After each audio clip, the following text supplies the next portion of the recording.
Welcome to the first lesson here in card progression. We are starting with probably one of the more difficult moves, but the most used move, and that is the Riffle Shuffle. So go ahead and grab a deck of cards. Any deck of cards should be fine. I personally recommend like a standard bicycle deck. I'm using a version of the Tally Hos, and this is a collaboration between Tally Ho and Orbit. I know, kind of nerding out right now.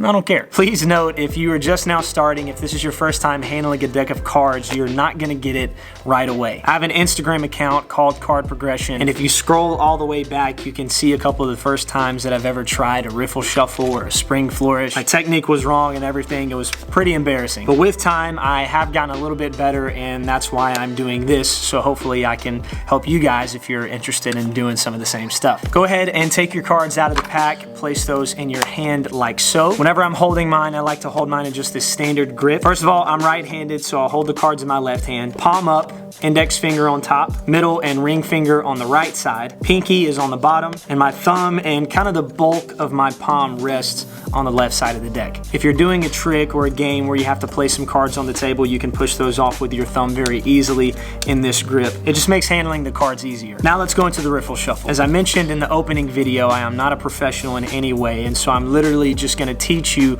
the way that I know. So you wanna take the deck from your non-dominant hand and you're gonna place it into your dominant hand. Again, for me, this is my right hand. So I'll pick it up and place it in my hand. Now the deck is vertical. My middle and my ring finger on the bottom. Index finger is furthest away from me, and my pinky is closest to me. My thumb is on the top. Now my thumb is also gonna be doing most of the work. And when I actually go into the shuffle, you'll see my index finger move from the side of the deck to the back of the deck. This is just to help push the cards off. And I will say going into this that I recommend practicing getting the cards off your thumb one at a time. This is very important for executing a really good shuffle. For practice, so you're not dropping them everywhere, you can literally just hold it with one hand like you're about to shuffle and then take the other side and hold it like that. Then just riffle through the cards until you feel like you're getting them off one at a time.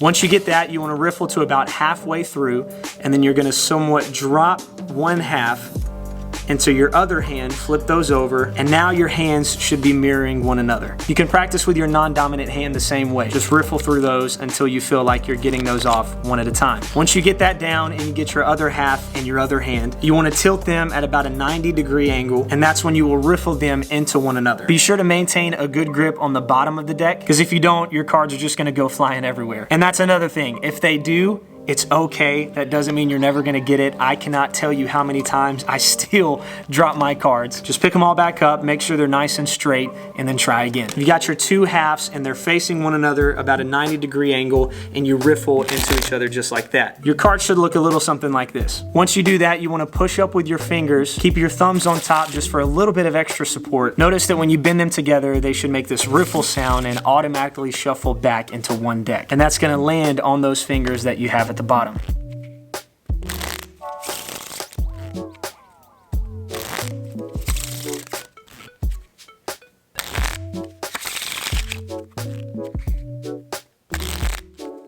If your thumbs start hurting after a couple of tries, take a break and try again later. If you feel like you just can't get it, it is okay. Just take a break, maybe come back to this video and try again. As long as you keep practicing over and over and over again, you'll eventually be able to do it without even looking at your hands or thinking about what you're doing. While this is not necessarily an illusion, you would be surprised at how many people will be amazed at the simple fact that you can shuffle cards just like that, not having to use a table or anything. I don't need a fidget spinner, I don't need a fidget cube if I have a deck of cards. I'd love to see your progression on this, so be sure to take a video of yourselves, and if you're a kid, maybe have your parents upload it and send it to me or tag me in it. If you have your own social media account, I encourage you to send me a video of you trying this out. I'd love to even share your card progression in maybe our next video. I'd love to see how quickly you get the hang of this, and hopefully you become a lot better than I am. So keep that deck of cards with you, record your progression, even send it to me if you can, and I will catch you guys in the next episode of Card Progression.